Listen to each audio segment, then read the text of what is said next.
In the workshops, they kind of condensed this into one thing. Women said they felt increasingly isolated, invisible, stressed, and misunderstood. Through her experiences with the Women's Conference, she decided to learn some hard facts, and thus the survey and her interviews and the report. Some of the other items that she found were, and this isn't on the slide, Marcia, the government is out of touch with the needs of people, our government policies, that faith institutions are out of touch. They sure want women there, they want to include them, but not on the board, not in the council of elders. They want them to volunteer and run the fish fries and the suppers. They really want them there, but maybe not to bring all their kids, so they take up child care services. Why isn't business more quick to hire, retain, and promote women? They may hire them, but they don't have promotional opportunities. Many were frightened at how quickly a family's finances can be wiped out with one illness now, or with a parent's Alzheimer's. And they hate being put in categories. They hate the term soccer moms or working women, because almost all women work, and they are diverse. My, how things have changed. It was Maria's own uncle, President Kennedy, that asked Eleanor Roosevelt to form the first commission on the status of women back in 1961.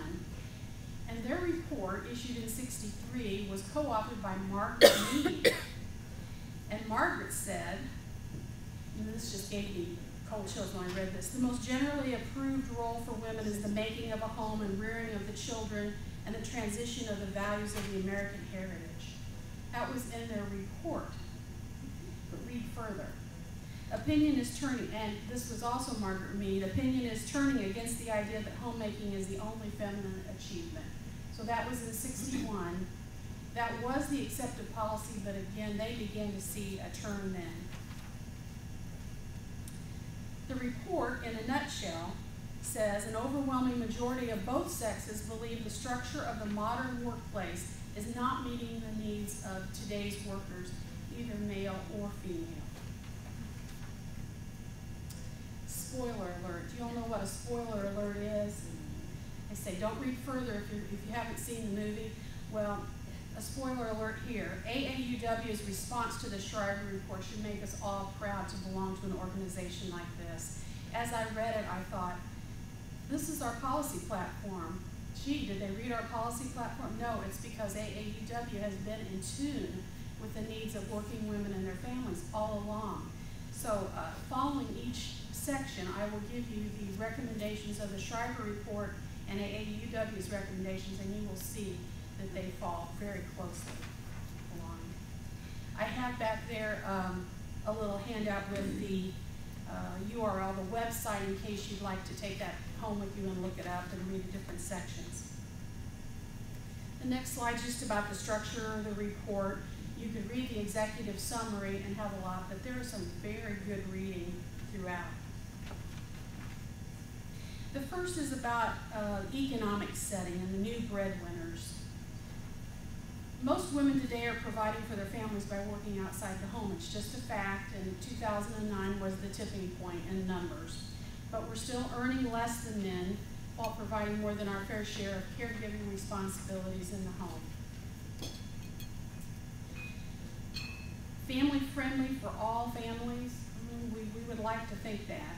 Past policy making is focused on women getting entry into a man's world and working on par with men, and it's no longer realistic. Now, a good example of that would be big global corporations that when they groom management up, part of that is moving around the country. Now it's moving globally. Pick up your family and move to India. If you're going to climb the corporate ladder, you need to do that. Well, guess what? Women are being accepted into there, and they're doing it. But it's hard for them to do that. It's harder for a woman than it would be for a man with a stay-at-home wife to pick up and move to Germany, to India, to China.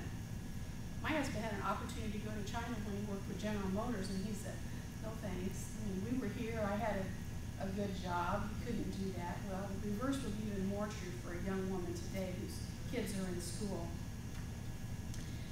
I did read, though, the glimmer of hope in it is that some of the big corporations, and they mentioned Ernst & Young and a few others, are starting to develop parallel corporate ladders for people who can't move globally, male or female. So instead of becoming a partner at that corporation, you might become a director. So it is a definite parallel grooming cycle, I guess you'd say.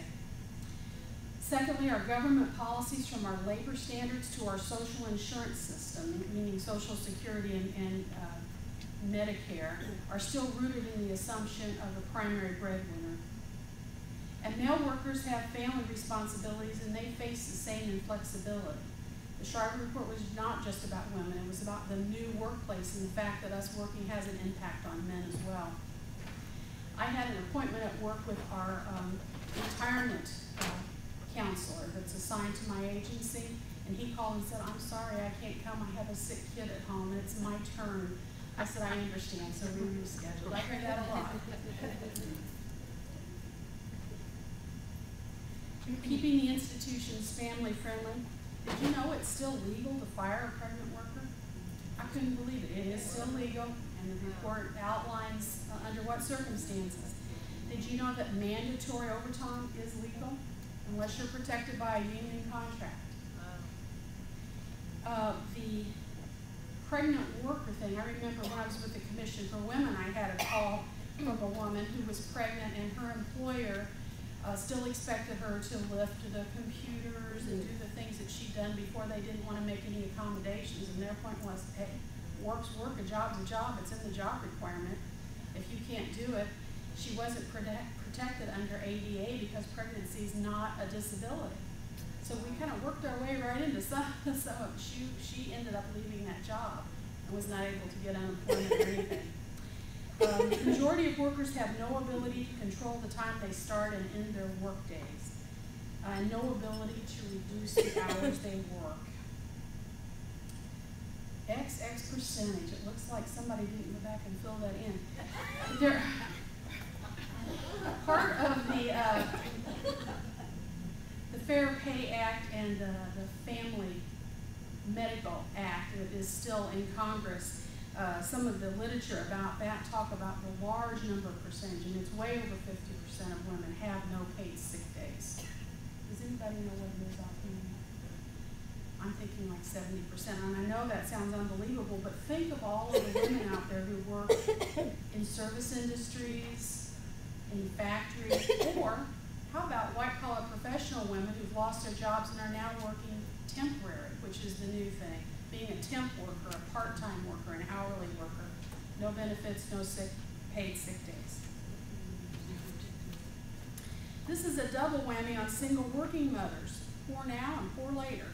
They have the lowest earnings, therefore they're earning less in Social Security benefits, and they can't save for retirement like other people. The recommendations on this section, on the left side are the Shriver report recommendations, and the right side are response. And as you can see, right down the line, it's one for one. I won't read all that to you, but encouraging workplace flexibility, hours, telecommuting, and improved retirement security for women and families. I like the Shriver report that says include men in all policies that affect work life. It's not just about women, it's about today's society.